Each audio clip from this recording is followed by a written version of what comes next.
I don't really care what politicians in Washington, D.C. are saying about a trip they know was a complete disaster. You look at the president's actions. You look at the gestures. The ugly American. Looked at the bullying of him pushing the newest member out of the way to get in the front picture. You look at that awkward handshake with Macron. But more importantly, you have Angela Merkel and her opponent saying, America treated us horribly. We can no longer depend on the United States of America. And Europe's going to have to worry about itself. This is, I said yesterday, and I'd be hard-pressed for anybody, if somebody can find a more disastrous foreign trip since Kennedy's 1961 summit with Khrushchev, I'd like to know what it was, because this was a disaster.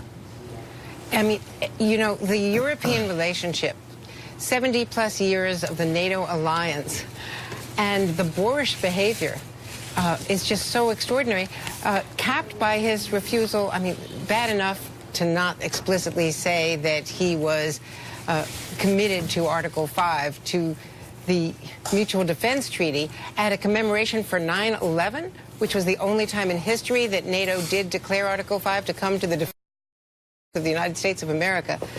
And to not commit to the Paris Climate Accord is just so shocking. That's the thing. And he has until June 1st, I guess. He's going to make some decision this week.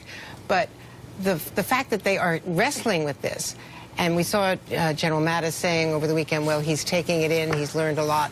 Everyone trying to give him running room, but he's not going to be bullied into it by his staff, that's for sure. And for all of their bragging about Riyadh and what they did, and it was an interesting experiment in Riyadh, but the fact that they ignored the Sunni-sponsored terror and then go to Europe, which has just experienced terror, and see the reluctance to sign on, and the fact that he refused to lecture the Saudis and the other Arab leaders, but did lecture his NATO allies in Europe, is just stunning. It's like we said last week, Willie, he's far more comfortable hanging around autocrats, whether they're in Turkey or whether they're in Russia, wherever they are, than he is with democratically elected leaders in the West. He certainly was much more deferential in that speech in Saudi Arabia than the one he was at NATO. We saw that video, Richard, of President Macron, the handshake where he sort of left President Trump hanging there. And a lot of people read into that. Macron came out yesterday and said, yeah, I was actually sending a message by not walking up to the President of the United States first. But in terms of Angela Merkel's comments, obviously it was at a domestic political event. What would it take for her, the leader of Germany, our great ally, to go out and say that in public? What do you think happened behind the scenes to drive her or put her in that position? What I think came together, Willie, because you're right, this can't be exaggerated. You could hear the tectonic plates of history move the other day. This was big. I think it was a combination of just policy difference after policy difference, from Russia to trade to climate, you name it, just fundamental differences on long-standing areas where the United States and Europe had been mostly in parallel. What Andrea was getting at, the refusal to talk about Article 5, coming against the backdrop where he called NATO obsolete. Basically, what Mr. Trump has succeeded at doing is making conditional what for so long, for generations, was unconditional. And then thirdly, it's the personal. The conversations, it's hard to say, they're not going well, to say the least. This is not what these people expect of an American president. Look at the handshake. He looked like a thug.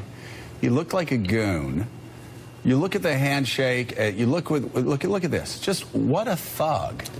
What an embarrassment! Look, he's mauling him like an idiot.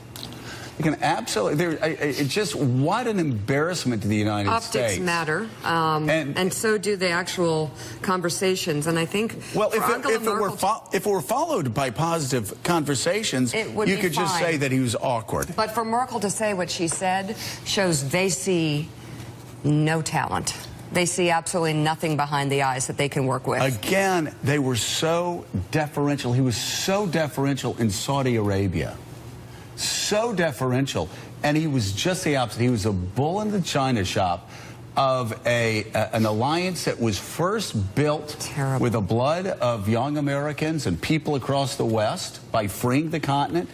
And then, you know, from 1947 forward, we have spent blood, sweat, tears, billions of dollars, building an alliance that Donald Trump is willing to throw away I don't because he even wants to think he make knows points what with he's throwing Vladimir away. Putin. Well, or wants to make points with his domestic political base, which is what a lot of the European posturing seemed to me, at least as you watched it unfold last week, to be aimed at an audience at home, not to be aimed to the foreign policy establishment nor to our European allies, but instead kind of playing to the crowd back at home among people who voted for him. But Richard, I wanted to ask you, you said this thing about tectonic plates.